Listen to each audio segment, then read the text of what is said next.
The yeas are 50, the nays are 49. The motion to discharge is agreed to, and the bill will be placed on the calendar.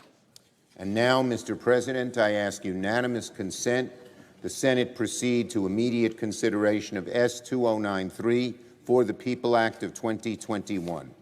Is there objection? Seeing none, so ordered. Oh, Senator from Texas. Senator from Texas. Reserving the right to object, this bill would constitute a federal government takeover of elections. It would constitute a massive power grab by Democrats. It would disenfranchise millions of Americans, and it would do precisely the opposite of its nominal title, for the people. It is instead for the politicians, because it entrenches politicians and ensures that the people cannot vote them out of office.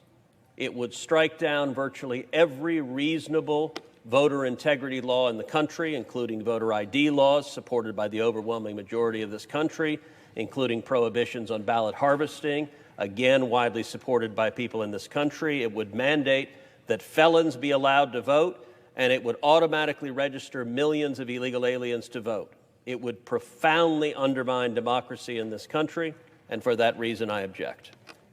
The objection is heard. Mr. President, Majority Leader. the Republican minority has just prevented the Senate from even having a debate, just that, on voting rights in this country.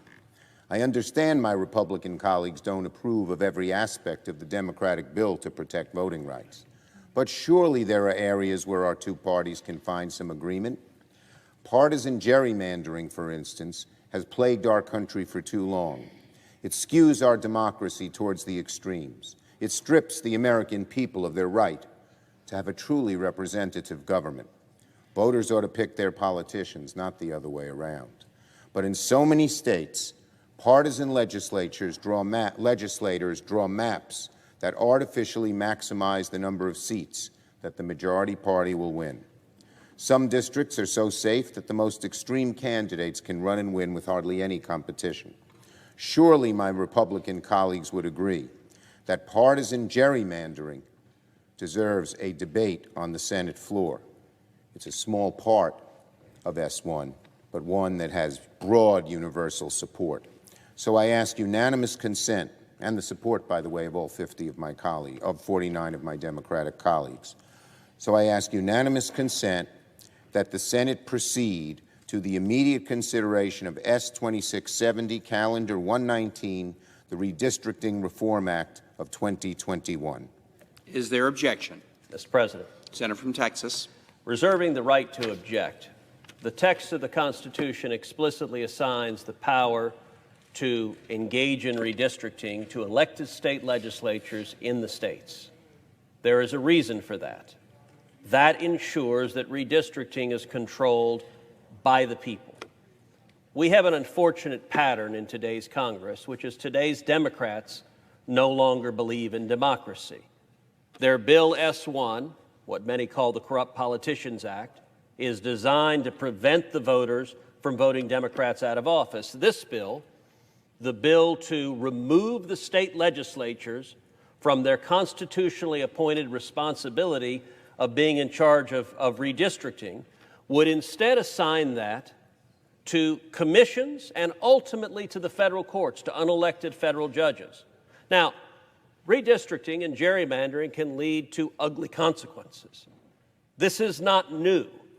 The founders were well aware of the ugly consequences of gerrymandering. Indeed, the very word gerrymander comes from Eldridge Gerry, one of the founders whose district was so contorted it looked like a salamander. That's where the district came from. The founders knew that if you give redistricting to elected politicians, they will act based on political concerns. The reason the founders did so is, even with those downsides, it keeps the process accountable to the people.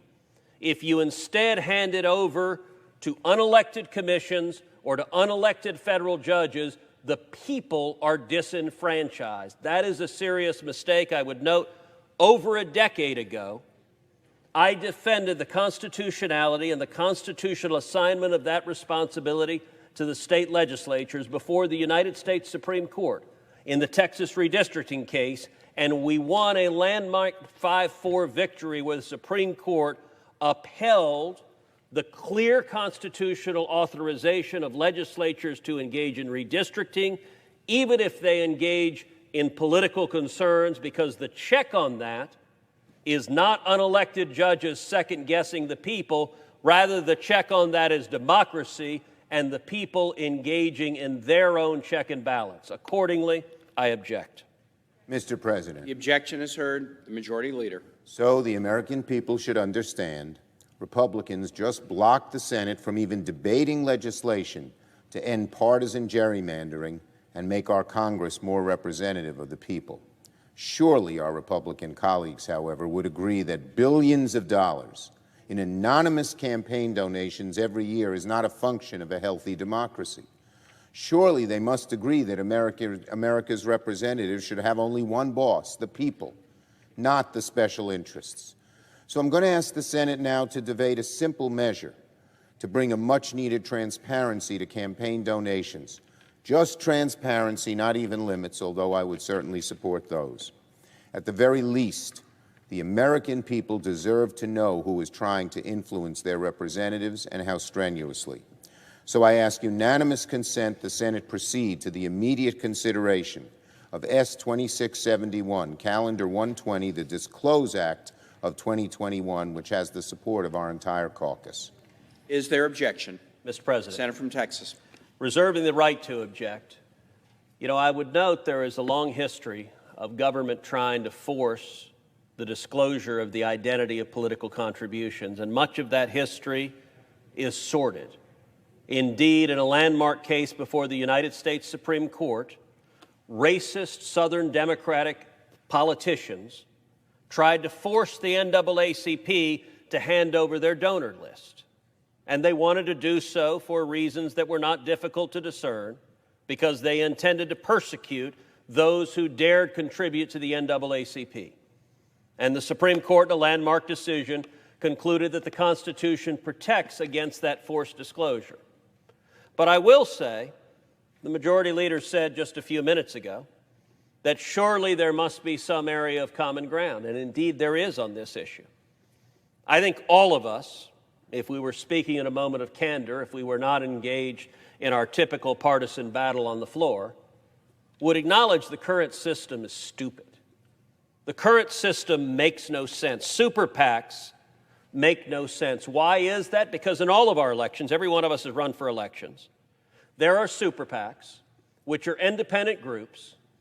It is illegal for us as candidates to speak with those independent groups. And in every one of our races, I see the senator from Arizona. He's going to have a hotly contested race.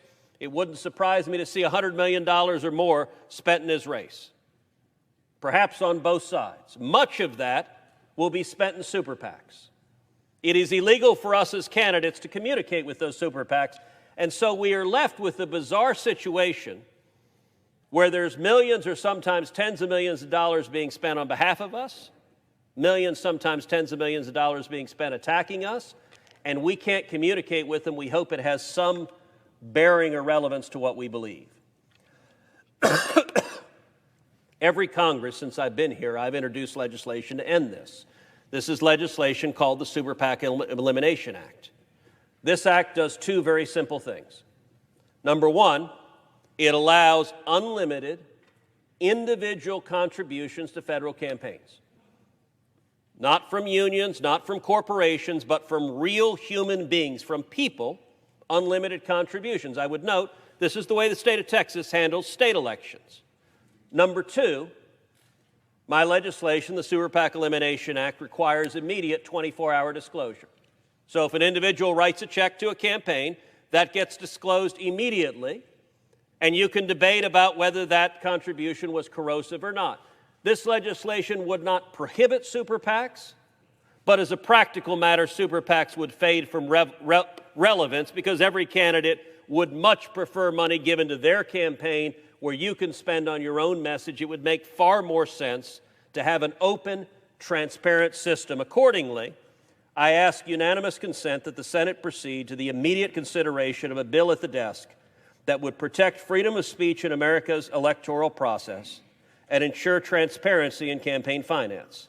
I ask unanimous consent that the bill be considered read a third time and passed, and that a motion to reconsider be considered made and laid upon the table. Mr. President, Majority Leader. I object to the senator from Texas's legislation. It's obvious to just about every American it would make a bad situation even worse. So I object. Objection is heard. Is there objection? Is there objection to the original request from the Senator of New York? I object. Objection is Mr. heard. President, in Majority conclusion, Leader. before I turn it over to some of my colleagues, so Democrats have tried to do something very simple. We asked the Senate to start debate, just debate, on legislation to protect voting rights and strengthen our democracy. Republicans said no. Democrats asked to debate a measure just to prevent partisan gerrymandering. And frankly, in my colleague's response, he was all over the lot. It's good to have politicians do it. It's not good to have politicians do it. It's good to have judges do it. It's not good to have judges do it. We would set standards to make sure that in a state like Wisconsin, where 53% of the people voted for a Democratic member of the state assembly, only a third of the districts were Democratic, drawn by a Republican legislature. So Republicans have said no, they don't even want to debate these issues. Democrats asked to debate a measure to bring much-needed transparency to campaign donations and get special interest dark money out of politics. Republicans still said no. So let there be no mistake about what is going on here. We have reached a point in this chamber where Republicans appear to oppose any measure, no matter how common sense, to protect voting rights and strengthen our democracy. Let there be no mistake, both inside this chamber and outside of it. Republicans have formed a wall, a total wall, of opposition against progress on voting rights in the United States Senate. Even on an issue as sacred as the right to vote, Senate Republicans refuse to allow even a debate. They're afraid to debate it. Yesterday morning, we saw what it looks like when the Senate comes together. This is what it looks like when it doesn't. Apparently, there are very serious and important limits to bipartisanship. There are some issues where Republicans refuse to join us in good faith to make progress for our country.